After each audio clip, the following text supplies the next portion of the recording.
The peaceful village stood quietly under the warm African sun. Small mud houses with thatched roofs lined the red earth roads. Villagers moved about their daily lives, greeting one another and carrying baskets of food. From a distance, the thick forest surrounded the village like a silent guardian, watching over everything that happened within.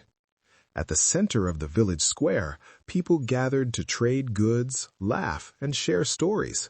Women in colorful wrappers sold fruits and vegetables, while children ran across the open space playing games. It was a place filled with life, where everyone knew each other and traditions were respected. Among the villagers was a young girl named Amina. She walked through the busy village square, her eyes full of curiosity as she observed everything around her. Unlike many others, Amina always asked questions about the stories the elders told.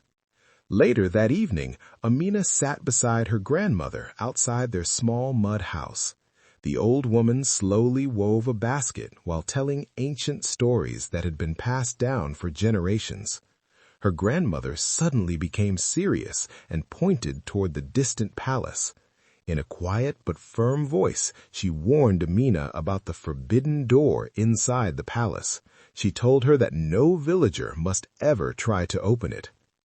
In the distance stood the king's palace, built from strong clay walls and decorated with carved wooden pillars.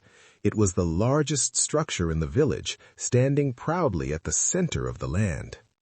Inside the palace was a long hallway made of clay walls lit by burning torches.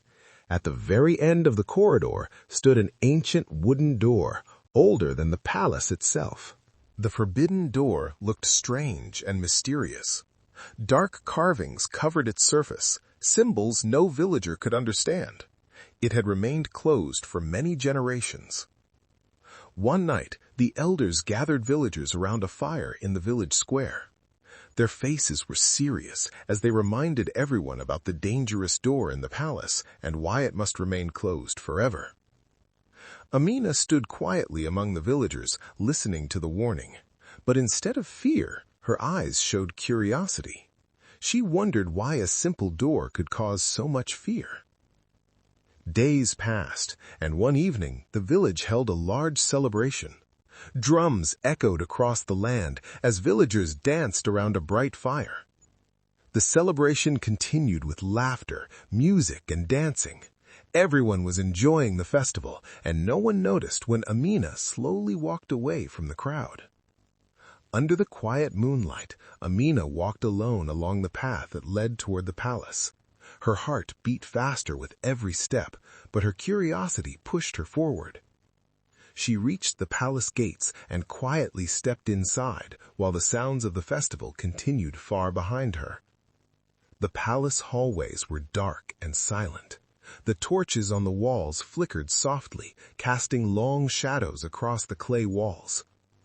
Amina slowly walked deeper into the palace corridor. Each step echoed softly as she moved closer to the mysterious door. Soon she reached the end of the hallway and stood face to face with the forbidden door. The door looked even older up close. Strange carvings covered every part of the wood.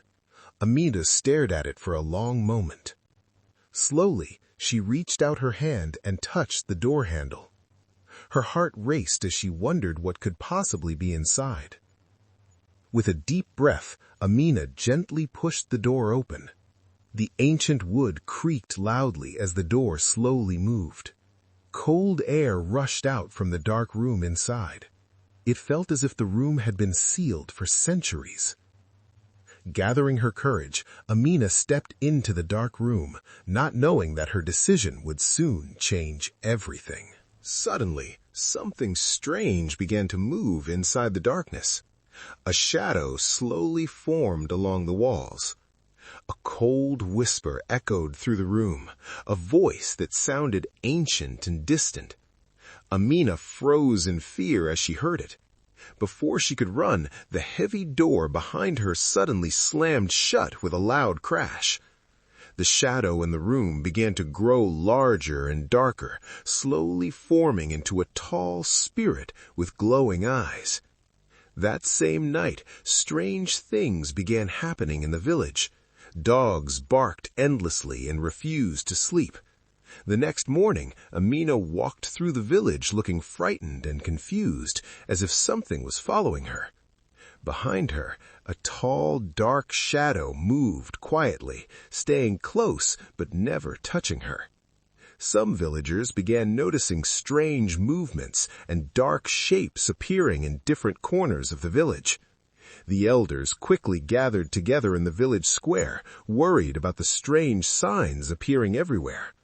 One of the elders finally realized the terrible truth. The forbidden door had been opened. Fear spread across the village as everyone looked toward the palace with growing worry. Amina sat alone outside her mud house, her face filled with fear and regret. Behind her, the tall, dark shadow spirit quietly watched her, never leaving her side. Beyond the village, the forest grew dark and silent, as if the spirits of the land had awakened. That night, villagers locked their doors tightly, afraid of what might be wandering outside. Everywhere Amina walked, the shadow spirit followed her silently. With every passing day, the shadow seemed to grow larger and stronger. The villagers watched in fear as Amina moved through the village, with the dark spirit always close behind her. Finally, under the pale light of the moon, Amina stood alone at the edge of the village. Behind her towered the giant shadow spirit she had unknowingly released. And from that night forward, the villagers remembered one terrifying lesson. Some doors exist for a reason, and once they are opened, they can never truly be closed again.